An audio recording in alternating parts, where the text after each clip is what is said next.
Bonjour, c'est Sonia du Centre Jardin Hortibos Botanics à Sainte-Marie. Aujourd'hui, on parle d'un de mes sujets préférés, les petits fruits et les fleurs comestibles. Un peu comme les abeilles, on va butiner le sujet parce qu'on pourrait en parler pendant des heures. Il y en a tellement à dire là-dessus, mais je vous dévoile un petit peu mes coups de cœur, je vous dirais.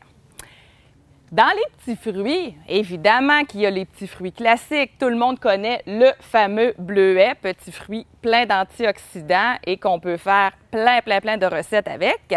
On a ici un beau plant avec tout plein de fleurs. Les petites fleurs vont devenir évidemment des petits bleuets.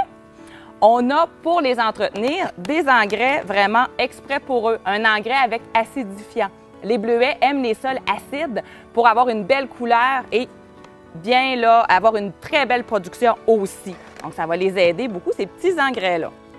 Je vous présente aussi les plants de fraises. Plants de fraises, tout le monde connaît les fraises, hein? Ah, les fraises et les framboises. Mais plants de fraises avec la fleur rose foncée. Les fraises peuvent être un élément décoratif aussi dans vos plates-bandes. Vous n'êtes pas obligé de les cacher, là. Il y a même des gens qui les mettent en suspendu. Mais il faut savoir que la fraise, le plant de fraise, est vivace. Donc, à la fin de l'été, à l'automne, on peut le remettre dans nos plates-bandes, même à travers nos vivaces, nos fleurs. Regardez là, comment c'est beau. Puis là, il y a un petit intrus dans ce pot-là. Vous reconnaissez sûrement les fameuses tiges de rhubarbe. La rhubarbe qui est, je vous dirais, un fruit qui a été un petit peu boudé là, depuis quelques années. En fait, tout le monde en avait. C'était très populaire et tout d'un coup, on dirait qu'il a perdu ses lettres de noblesse et pourtant, c'est pas pour rien qu'ils mettent fraises et rhubarbe dans un même pot. C'est un agencement qui va très bien dans vos desserts aussi. Donc ça, on y va pour les plus connus. Quand on a des petits fruits, très important de les mettre au plein soleil pour avoir une belle production. Dans les petits fruits, dans les bleuets, entre autres, il y a certains plants qui sont auto-fertiles. Ça veut dire qu'on peut avoir seulement un plant et qui va avoir quand même une production. Mais faites attention, en fait, plus vous avez de plants de fruits, plus il va y avoir d'insectes qui vont venir polliniser les fleurs et c'est ce qui va faire que vous allez avoir des fruits en abondance. Donc, même si on peut avoir seulement un plant, il est préférable d'en avoir au moins deux. Je vous présente deux coups de cœur. On a ici, à l'avant, le plant des baies d'argousier. Les baies d'argousier, c'est un petit fruit orange vif avec le feuillage, vous voyez un feuillage argenté. Donc, c'est un arbuste qui est très décoratif, mais aussi les baies d'argousier, on peut s'en servir dans les recettes. Entre autres, il y a une compagnie québécoise qui se spécialise dans les produits dérivés à base de baies d'argousier. Et je vous présente aussi un super fruit. Ici, on a, je vais vous le montrer comme ça, je vais être dans la jungle, les baies de sureau. Sureau, un petit fruit noir foncé, du noir en tout cas, bleu très foncé, très sucré et qui est aussi un super fruit, c'est-à-dire avec les vitamines qu'il contient, les antioxydants et il fait même partie de la concoction des sirops et des tisanes contre le rhume et la grippe. Donc, pourquoi pas s'en faire une réserve pour l'hiver prochain. Voilà. Et maintenant, je vais vous parler des fleurs comestibles. Parce que les fleurs, en plus d'être belles, bien certaines, on peut les manger. Et là, on peut les manger de plusieurs façons. Quand on décide de mettre des fleurs comme décoration ou dans nos recettes pour le goût, il est préférable de les cueillir le matin quand le soleil ne les a pas trop fanées encore. Ce qu'on peut faire, c'est les faire tremper dans un petit contenant d'eau fraîche, tout simplement, pour enlever peut-être les petites saletés et peut-être les petits insectes qu'il y a dedans. Parce que même si les fleurs sont très bonnes, ça ne nous tente pas nécessairement d'avoir des petites protéines dans nos recettes. Ensuite, on fait tout simplement les laisser sur un linge là, pour les éponger un petit peu. Elles peuvent se garder au frigidaire aussi, si on ne veut pas les utiliser tout de suite, donc peut-être quelques jours.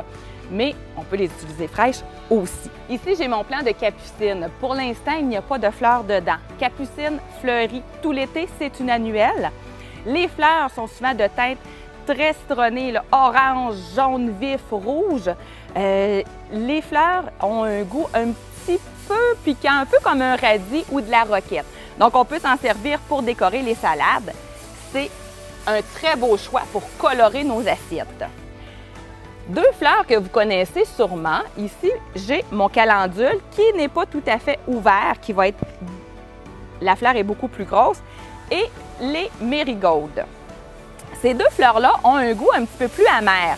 On va s'en servir plutôt avec les mets salés, comme les steaks par exemple, ou même dans les salades aussi, on peut prendre les pétales. Faites attention de ne pas vous servir du cœur ou de le hacher très finement parce que votre recette va devenir un petit peu plus amère. Et voilà! Les fameuses pensées. Les pensées n'ont pas réellement un goût très prononcé, c'est assez neutre, sauf qu'on peut s'en servir, les cristalliser avec du sucre un petit peu, là, et s'en servir par exemple pour décorer un gâteau ou décorer la crème fouettée, les mousses. Ça, c'est très intéressant. Hein? On a aussi le bégonia qui a un goût aussi un petit peu citronné, acidulé. Les bégonias, regardez là, les fleurs. Quand on décore un gâteau, là, on se casse la tête, on ne sait jamais quoi mettre dessus. Puis là, on dirait qu'on n'est jamais assez habile. Regardez ce que la nature nous donne. Quelques fleurs comme ça, là, avec des petites feuilles de menthe, par exemple, sur un gâteau, et votre décoration est faite. Puis là, vous allez avoir des compliments de tout le monde. Je vous présente aussi les mérocales. Ici, on a la Stella d'Oro. On la connaît bien. C'est une vivace qui revient à chaque année. Les mérocales, on enlève les petites tiges dans le milieu. On peut la farcir soit avec des viandes, du fromage, même servir une petite boule de crème glacée aux enfants dedans. Donc, le goût est très, très neutre. Donc, ça fait un petit clin d'œil aussi au petit chapeau de fée. Je vous montre ici, vous allez me dire qu'est-ce qu'elle fait avec son ail. Elle nous parle de fleurs. C'est qu'on néglige souvent la fleur d'ail. Bientôt, ce plant d'ail-là va faire une fleur, une tige qui va tourner en tire-bouchon. On coupe cette fleur-là pour laisser grossir notre bulbe. Mais la fleur d'ail, elle est comestible et aussi, elle est plus facile à digérer que l'ail lui-même. Donc, on peut en mettre dans toutes nos recettes où est-ce qu'on mettrait de l'ail normalement. On peut mettre la fleur d'ail. Et là, je vous montre aussi, ici, j'ai un sirop de lilas que j'ai fait la semaine dernière. Évidemment, ici, hein, vous voyez, les fleurs de lilas, tout le monde connaît ça. Hein. On en a, là, souvent les gens en ont à la maison. Ça sent bon, c'est beau, mais on ne sait pas nécessairement qu'on peut s'en servir dans des recettes. Donc, pour les tisanes, entre autres, ici, vous allez voir, mon sirop est quand même assez foncé. J'ai triché un peu pour la coloration. J'avais mis des camerises dans mon bouillon, ce qui a donné une belle teinte. Donc, à ce moment-là, mon sirop, je vais pouvoir le mettre dans des citronnades, entre autres, ou dans des tisanes. Et on a aussi recette ancestrale, recette de grand-mère, on peut dire comme ça, miel de trèfle et pétales de rose, qui a été fait l'an dernier, évidemment. Pour l'instant, les roses ne sont pas en fleurs, mais il y a plusieurs recettes comme ça là, que vous pouvez trouver un peu partout sur Internet. Sirop de pivoine aussi, je l'ai essayé l'an dernier. Donc, ça donne un côté floral à nos breuvages aussi. Donc, je vous laisse fouiller là-dessus sur Internet. Si vous avez des questions, n'hésitez pas à nous appeler chez Hortibos Botanics.